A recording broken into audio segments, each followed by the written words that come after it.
Well, you previewed it a little bit for us earlier, Rania, and now we have the woman herself, Abby Martin, who is a journalist, of course, of the Empire Files, and the director of the new film, Earth's Greatest Enemy. Everywhere I go in the United States, people will not stop talking to me about how much they love this film, they love this movie, how it's changing their life, how they want everyone to see it. So a huge hit in every corner of the U.S. It's been great to see the packed out screenings. And Abby, it's great to have you with us here on the Freedom Side.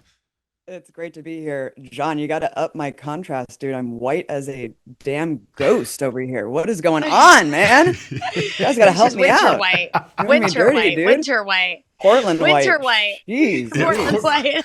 Portland white. Well, listen, we all love Portland. A city with great character and great culture. Don't we all? Yeah. Well, Abby, you guys have really hit on something huge in the Empire Files with this new film, and that is the role of the U.S. military in climate change, which I feel, you were sort of the one who hit me to this, and a lot of people really just have no idea. And the rock you're turning over, I think, is critically important. I want people to see the film, so don't give it all away, but maybe just give us some framework for the role that the U.S. military is really playing in the climate crisis. Indeed. I think we've all heard, especially those of us in this movement, that the U.S. military is the largest polluter on the planet on an institutional level. I've been hearing that like in academic studies for about 10 years. And so Mike Preisner, my husband, an Iraq War veteran and the co-director of the film, we wanted to really unpack what that meant. And I know that Netta Crawford and some other professors have kind of tried to tackle that in papers and books. But what we were shocked to learn is that that's just the oil purchases on paper alone. So we're talking about 270,000 barrels of oil that the US military purchases every single day. So of course, when you extrapolate that out into life cycle emissions, the supply chain, and the global maintenance of a global military empire, it becomes completely unquantifiable. Then when you tack on the actual application of the machinery and weaponry, you just can't quantify any of this. So when we learned that, and when you couple that with the fact that none of these military missions are actually included in any of these COP farcical climate conferences, it was just absolutely stupefying. And so we tried to just tackle that, but then every stone unturned is an entire other documentary series, because just the maintenance of the arsenal of the US military, that's just toxic chemicals being dumped into the atmosphere every single day. The numbers will absolutely stun you. The contamination of water around the world. So really every single one of the 800 military bases is a story of poison, legacy contamination, and toxic fallout, as well as indigenous desecration of land and sovereignty. So this is a totality. It's the enormity of two existential crises and a one-stop shop, Eugene, because of course, under capitalism, you do not see documentaries made this way. And that's exactly why we wanted to do it. Abby, I feel so lucky. I got to see your documentary screen in Washington, D.C. a few weeks ago, and I got to see you, which is always a pleasure. And it was amazing. I want to encourage everybody to go find a screening. I think they can go to Earth's Greatest Enemy, right? And you guys have like a list of screenings. I know you've been going around the country tirelessly promoting this film with the urgency that it deserves, because this is a really urgent issue. And so I wanted to ask you, having made this film, you spent years of your life like pouring your heart and soul into this film. And then, we watch this every year, but we just watched another one of these, what is COP 30, these like global climate summits, and they didn't even mention fossil fuels. It actually feels like we're going backwards in a crazy way, right? So I'm just curious your general view on this global gathering we just witnessed. We're used to not hearing about capitalism, which is actually what's contributing to this. We're used to not hearing about the US military, which, as you said, is the biggest polluter in the world. But now it's like we're not even hearing about fossil fuels anymore. So what's your take on this summit that just took place? I mean, it's a disgrace. I mean, what else can you say? It's again just the farce of these institutional bodies trying to placate the masses while they perpetuate the insanity and the collective lunacy of digging our own graves.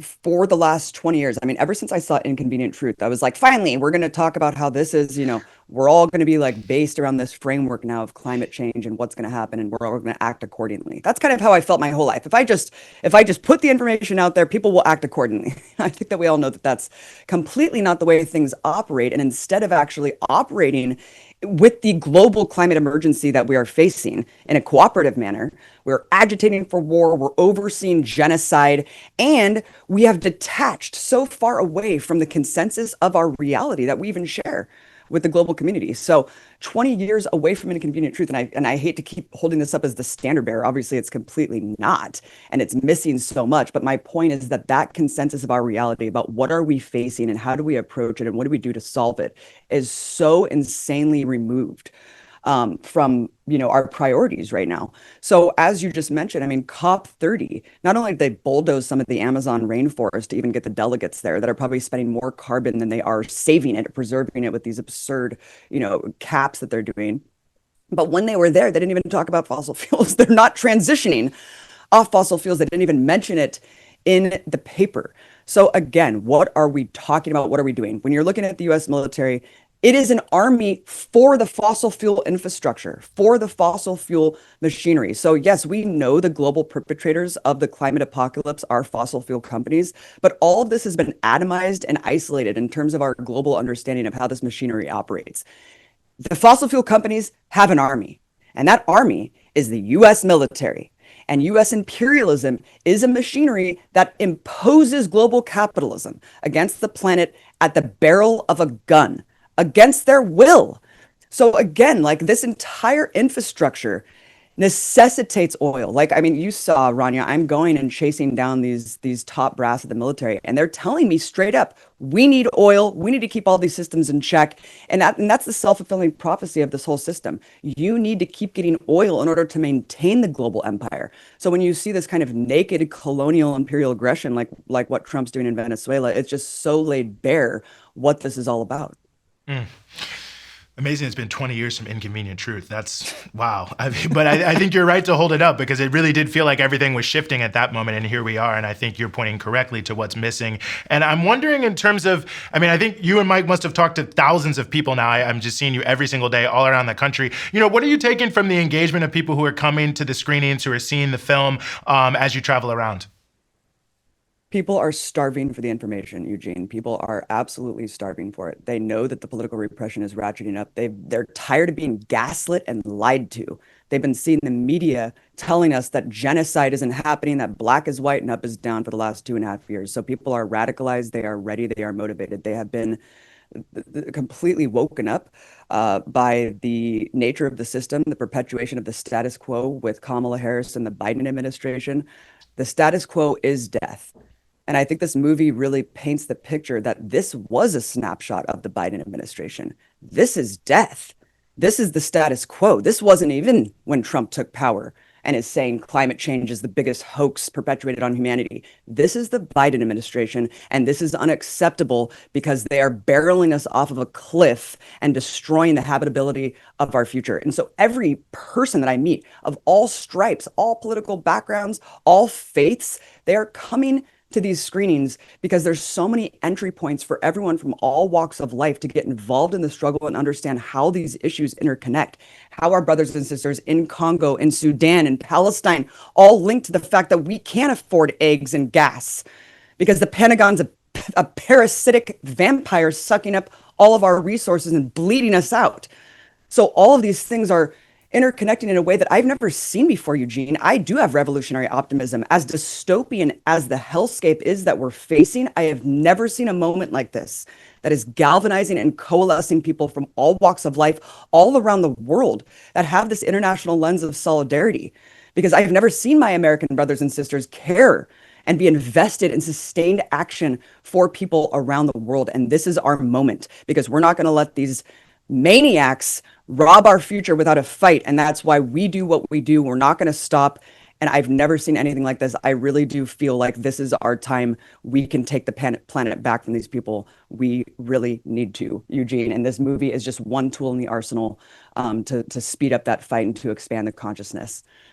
Right on. That's so beautifully said. And one thing I really love, again, amazing movie. You take us all around the world in this film. Um, and, I'm not, spoiler alert, but you kind of, in the end of the film, you do mention Gaza and that kind of start. You guys have been making this film for years. So you talk a lot about Iraq in the film, a bit about Afghanistan, other imperial adventures around the world that the U.S. has been involved with and continues to be involved with, the occupation of Okinawa, Hawaii, and on and on and on. You get to Gaza at the end and kind of show this hellscape and what these people are capable of. And I was just curious if you can relate, because I think a lot of times we're so siloed in these different movements, especially with the climate movement, especially because it's so cut off, or it's been so cut off in the mainstream, at least, from the issues of the economic order, which is capitalism, from the issue of imperialism. So how do you connect this genocide in Gaza that we've been watching live stream for now more than 2 years to the issues you talk about in this film? I think Greta has done a great job doing this. And I think that, as we all watch the Gaza genocide in this apocalyptic setting, I think that it's all kind of in the backdrop of our minds, that it's all connected. For example, the movie has so much of Iraq shaping my worldview, Mike's worldview, so many characters in the film, Dar, the Levon, the homeless veteran at the beginning. The toxic fallout and legacy of what we did in Iraq, and still taking stock of how it changed the entire global community, the refugee crisis, on and on and on. But to see Gaza, to be editing this film and watching the Gaza genocide, and to know, to look at every single child's eyes and to think, this is my child, this is my neighbor, this is my family. And to have that, it was so painful, but it was also so infuriating, because this is what happens when you don't hold criminals from the Iraq War to account. This is what happens when you don't hold the torturers in chief, when you don't throw them in prison and hold them to account for their crimes. You get Gaza. This is what happens. The world has been set as an experiment, like Gustavo Petro said. This is an experiment by the mega rich. They're pushing the boundaries to see how far they can take it, how much they're willing to go to further the empire's goals. And that's, I think, the real revelation of all of this is what's next. We've all seen what's happened. We've all seen what will happen if we let these people continue to run the world and continue to just let empire run amok. So, the issues are just so obvious, Ronnie. And I think, especially the younger generation, they're seeing they don't have a future. They're riddled with debt. They see the climate fallout, and now they see genocide. What are they going to do? They know how urgent the issue is. They know how dire this moment is. And they see the fact that the liberals have incubated the right wing. They see that they've laid the path for this full-blown authoritarian takeover. And so they've woken up. And I think it's time to join forces, get out of our atomized silos, and push forward this issue as the elephant in the room, because we're not saving the planet with a global empire in place. It's one or the other. Oh, real quick, Abby, I wanted to follow that up with, I know the reception's been great across the country, but I did see that one of your screenings was canceled. So yeah, I'm just curious, what's the pushback you're getting? Because obviously there are certain forces, many forces, that are very uncomfortable. There's a reason the Green New Deal didn't say anything about the U.S. military. You mean you don't think putting solar panels on bases and hybridizing the Bradley fighting vehicles like Elizabeth Warren wants is gonna solve our problems? Solar Come on, that thing gets 0.9 miles per gallon, dude. That thing's really gonna solve us. Elizabeth Warren, super, super on point. But yes, no, unfortunately, we're going to see a lot of college campuses kowtowing to fascism preemptively. There wasn't even an order. There wasn't a dictate. They are just seeing the writing on the wall, and they're kowtowing immediately because they're not meeting the moment.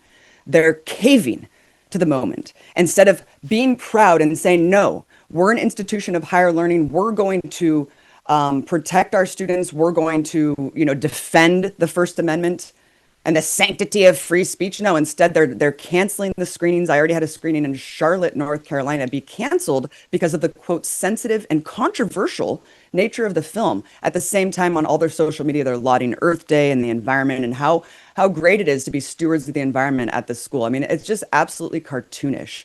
And I think that as this issue becomes more and more obvious and pressing, we're going to see this propaganda campaign ramp up from everywhere from Elizabeth Warren to the US military themselves as calling themselves conservationists and stewards of the environment. So we need to really wake up and not get duped again.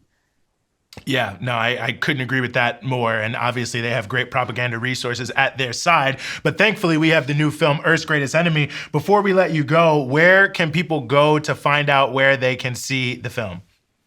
Go to earthsgreatestenemy.com. Bring me to your city. Bring me all around the world. I'm trying to get the masses on board here. Let's do it. Let's build the biggest tent possible. Let's save the planet. earthsgreatestenemy.com. Check it out. And it's dropping, hopefully, on Earth Day online. So stay tuned. Oh, okay, right on. We will definitely stay tuned. We will definitely keep promoting it. It's Eugene, been I so better fantastic. see you in Baltimore, dude. January 26th, I think I'm coming. So you I'm better be 100%. I'm there, and I'm going to bring 5 people, maybe 10 with me. So we're going to pack it out without a doubt. Big shout out to the Empire Files. You've done it again. Earth's Greatest Enemy. Everyone check it out. Abby, thanks so much for joining us here on the show. there. Thank you so much.